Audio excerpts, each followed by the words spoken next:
संत समागम केवल भगवत प्राप्ति के लिए है, केवल।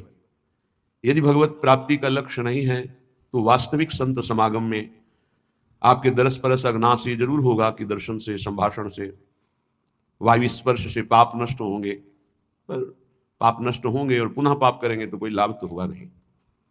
संत समागम का स्वरूप है जिसमें केवल भगवत चर्चा हो, आंतरिक कपट त्याग करके केवल भगवत प्रसन्नता के लिए, या स्वांता सुखाय तुलसी रघुनाथ गाथा, तो संत समागम। चौथ भगत मम गुणगन करई कपट तज गान। भगवान श्री राम सबरी जी के सामने जब भक्ति का वर्णन करते हैं तो कहते चौथी भक्ति है मेरे गुणों का गान करना, हृदय में कपट न रखते हुए। हृदय में कपट का क्या स्वरूप है? चर्चा कर रहे हैं धर्म की, भगवान की, और आशा रखते हैं धन की, मान की, अपनी प्रतिष्ठा की, ये कपट है। तुष्यंति च रमन्ति च, भगवत चर्चा में ही पूर्ण तृप्ति का अनुभव हो रहा है, उसी में हमारा चित्त रमण कर रहा है।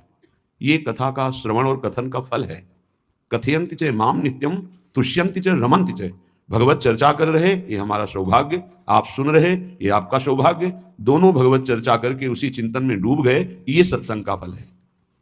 साधु समागम का जो सुअवसर मिलता है वो किसी बाहरी प्राकृतिक वस्तु की चाह या रोग आदि की निवृत्ति की भावना, ये कोई खास बात नहीं है। शरीर तो छूटेगा ही, खास बात है चित्त का परिवर्तन हो जाना। जो चित्त संसार का चिंतन करता है साधु समागम से वो भगवत चिंतन परायण हो जाए, यही साधु समागम का लाभ है। जिनको ये लाभ नहीं चाहिए, हमें लगता है अपना और संतों का समय बर्बाद नहीं करना चाहिए।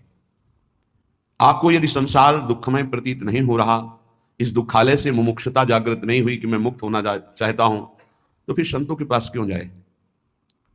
किसी को ऐसा लगता है कि हमारी कामनाओं की पूर्ति हो जाएगी, हमें लगता है कामनाओं की पूर्ति होने से आपकी कामनाओं का नाश नहीं हो पाएगा, और लोभ जगेगा, एक पूर्ति होगी, कई कामनाएं और हृदय में विचलित करेंगी। भगवान ने बहुत सुंदर शास्त्र श्रवण का अवसर दिया है, तो उसका मनन करो।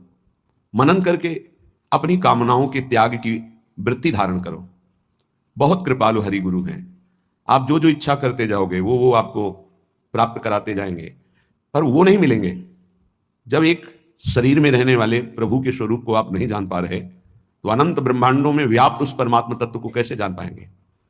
यदुवंशियों के बीच में श्री भगवान रहे, कोई बिरला ही जान पाया कि श्री भगवान है।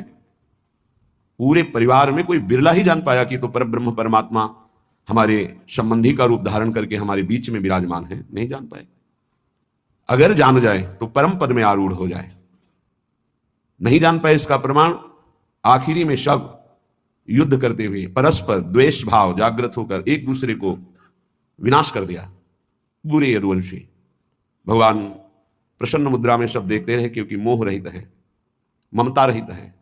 समूहम सर्वभूतेषु, समस्त जीव प्राणियों में भगवान अव्यक्त रूप से बिल्कुल निरपेक्ष विराजमान है, जो करो भोगो अपने कर्मों का फल। ऐसे भगवान को संत समागम से हम निरपेक्ष नहीं रहने देते, ऐसे भगवान को पक्षपात करना पड़ता है, और वो बोल पड़ते हैं अहम भक्त पराधीनो, मैं भक्त के अधीन हूं। बहुत बड़ी बात, श्री भगवान ने भक्ति का फल निश्चय किया कि जो संत समागम से मेरी आराधना करता है मैं उसके अधीन हो जाता हूं। अजित को जीत लिया, माया क्या बात है, मायापति को अधीन कर लिया। ये साधु समागम से भक्ति प्राप्त होती है। जब तक हम किंचन मात्र को अपने आराध्य देव से, गुरुदेव से कोई कामना रखते हैं लौकिक, तब तक हम उनको नहीं जान पाते हैं। बहुत एक व्यक्तित्व देख पाते हैं, लेकिन परब्रह्म भाव ये हमारे परमात्मा है, हमको और किसी की प्राप्ति नहीं करनी, बस इन्हीं के स्वरूप को जानना है, हो गई बात। पर इतना दृढ़ विश्वास, इतनी दृढ़ श्रद्धा नहीं प्राप्त हो पाती।